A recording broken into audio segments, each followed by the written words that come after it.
Welcome back. Today I'm going to show you how to sand an inside corner for a Cove countertop. So when you have a back splash that has a Cove on it and then your side splash is coved, you have that inside corner. Now some people don't cove the inside corner, but if you do, it's very difficult to get in there and sand. So a lot of people will hand sand it and it gets bumpy, and when you use that Betterly Cove router, it's almost impossible to get a nice smooth perfect cut with minimal sanding. So the 5-inch disc sander will get really close to the inside corner, but it leaves about 2 inches or so away from the inside corner that you still have to sand by either hand or with a little scraper, or I found a new way to do it. I use a drill bit, a 5/16 inch drill bit. I wrap it with 80 grit sandpaper and I just tape it on, and then I put the grit that I want to use to sand. And the 80 grit sandpaper tends to hold the sandpaper on, but all I'm doing is using masking tape to tape it on. And let me set this camera up. I'll turn it around and I'll show you what I'm talking about.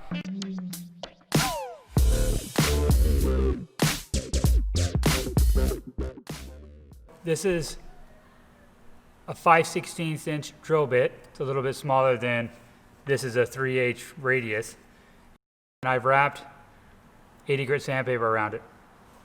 So the next step is, this is a piece of 80 grit sandpaper as well. And I'm just gonna line it up here. And I'm gonna start wrapping it around here, keep it tight. And I actually let it hang off the end here. See, so this is not gonna be supported by the drill bit.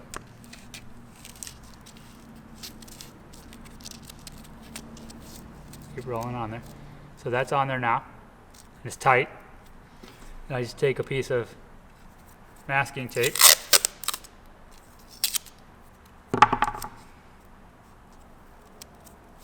and I just tape it on there.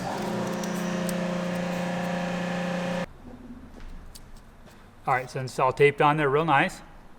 It's tight, but you can see there it's overhanging the end of the drill bit by quite a bit. I'd say about that much. Okay, so then we're going to take a drill. This is just a regular chuckless drill, corded, and just put that in the end. The reason I use a drill bit, I've tried to use a bolt before, but the bolt bends. It seems like a drill bit that's a lot harder steel, and it stays straight. So when you spin it, spins, it doesn't bend, doesn't wobble. Okay, here's the process. Just gonna take this.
The 80 grit sandpaper will shape it, and you can see how it kind of folds over on the end, so you can get right in that inside corner. And if you don't go full speed, it tends to do better. So now what we're going to do is we're going to take this off and we're going to put 220 grit on there.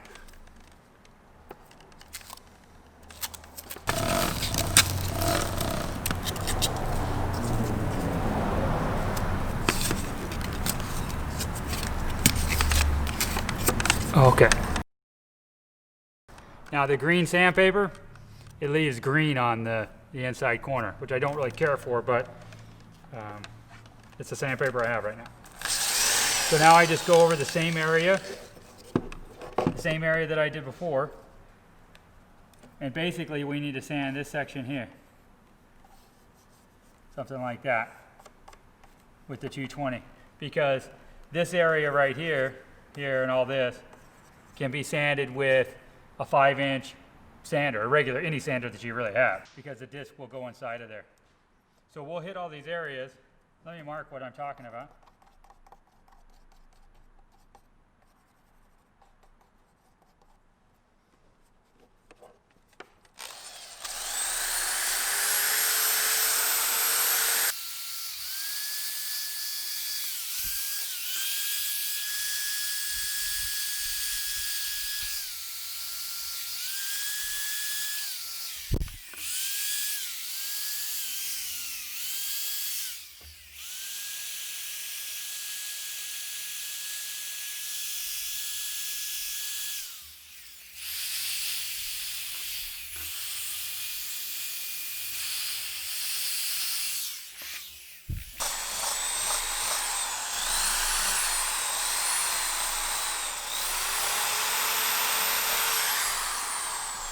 That was 220 grit.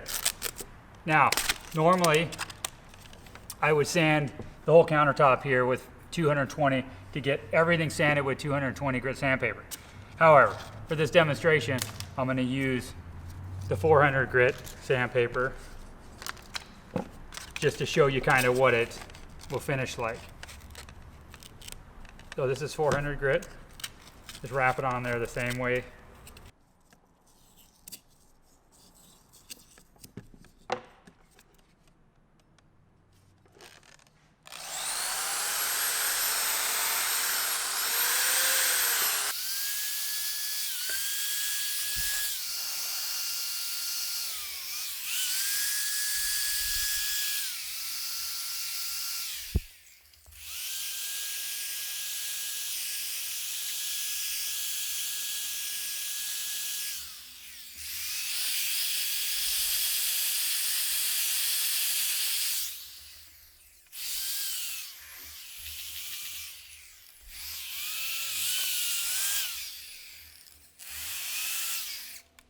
All right, so that's done with 400, and I don't sand the rest of the countertop with this color. This is Corian rice paper. I don't sand the rest of it with 400 grit. I only do the Cove insert and the little edges with 400. I always go one step above. So I'll sand the countertop with 220, and then the Cove and the inside corner with 400. So the last step is Scotch-Brite, and we use a red 3M or maroon 3M Scotch-Brite. And I always have this maroon one on there, but so we'll just swap these out.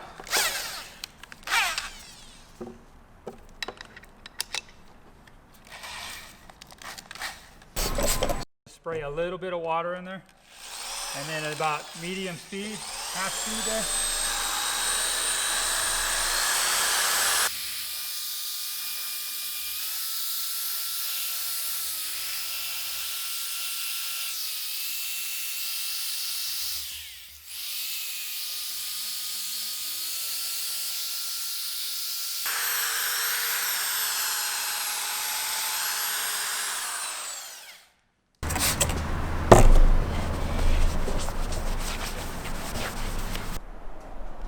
All right, that's the finished inside corner.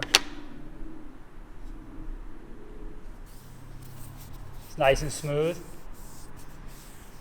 400 grit sandpaper. Looks nice and finished. There's no hand sanding, none of that. So let me show you just the routed corner. You might be able to see the difference. See all the ridges that you get? A lot of ridges, very bumpy. There's a big bump right here, right there. But if you've ever done